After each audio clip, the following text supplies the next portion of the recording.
Hi friends, నేను మీ Rajeshwari. Welcome to Vadinimma channel. Vadinimma ఛానల్లో ఈరోజు మనము చాలా మంచి టిప్ని ఉపయోగించి ఈ బకెట్ని ఎలా కొత్త వాటిలాగా తయారు చేసుకోవాలో చూద్దామండి. కొత్త వాటిలాగా ప్రిపేర్ అయిపోతే ఇప్పుడు చాలా మురిగ్గా ఉన్నాయి కదా. ఇక్కడ చూడండి ఫ్రెండ్స్, ఎంత షైనింగ్ వచ్చినాయో. కొత్త బకెట్స్ లా ఉన్నాయి కదండి. నేను వీటిని 7 years నుంచి వాడుతున్న బకెట్లు అండి. ఈ బకెట్లని మనము ఒక 15 daysకి 1 monthకి ఒకసారి క్లీన్ చేసుకున్నామంటే నీట్గా అయిపోతాయి. మనకి చూడండి ఎంత చక్కగా, చాలా చక్కటి కొత్త బకెట్ లాగా మిలమిలా మెరుస్తున్నాయి కదా ఫ్రెండ్స్. ఇలా బకెట్లే కాదండి, మగ్గులను కూడా క్లీన్ చేసుకోవచ్చు. చాలా ఈజీ టిప్ అండి. మనము చాలా త్వరగా వీటిని క్లీన్ చేసుకోవచ్చు.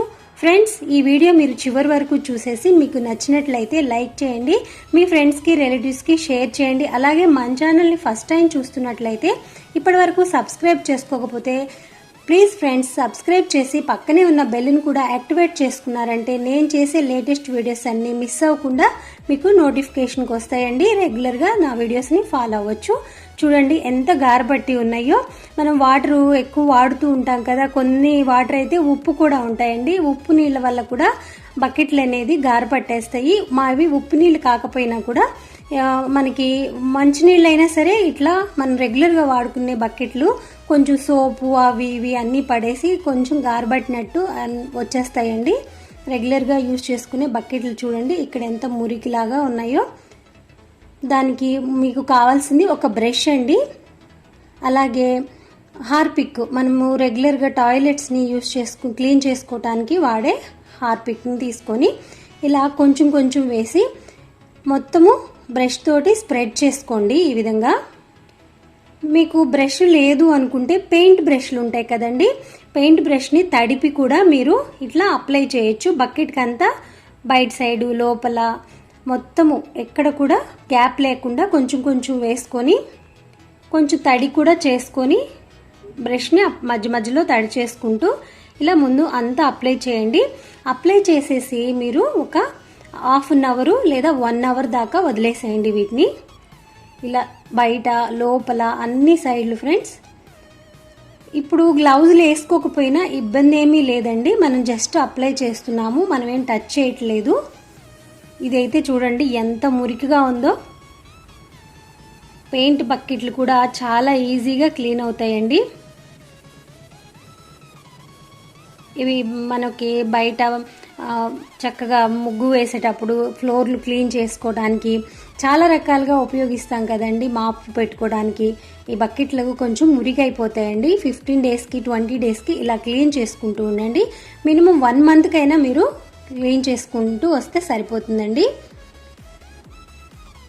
ఇలా అప్లై చేసిన తర్వాత ఒక 1/2 hour ఉంచుకొని నేను చూడండి, మీరు కొంచెం ఎక్కువగా డర్టీగా అనిపిస్తే ఈ బకెట్లు వాటిని ఇలా స్టీల్ స్క్రబ్బర్తో క్లీన్ చేసుకోండి.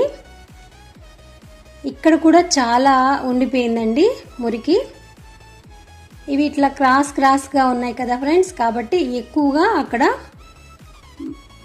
డస్ట్ ఇలా గారబట్టినట్టు ఎక్కువగా అనిపిస్తుంది. ఆ సందుల్లో కూడా పోతుంది. చూడండి ఇందాక మీకు కలరే లేకుండా వైట్గా వచ్చేసింది ఉంది కదండి. ఇప్పుడు చూడండి పెయింట్ బకెట్ అని తెలుస్తుంది. నీట్గా ఈ కింద ఉన్న గారును కూడా ఇలా మొత్తం నీట్గా అన్ని బకెట్లని మగ్గుల్ని రుద్దేసేయండి. ఇలా మొత్తం నీట్గా అన్నీ రుద్దేసుకున్న తర్వాత బకెట్లు మగ్గులు అన్నీ రుద్దేసిన తర్వాత ఈ విధంగా శుభ్రంగా ట్యాప్ కింద పెట్టి క్లీన్ చేసుకోవచ్చండి.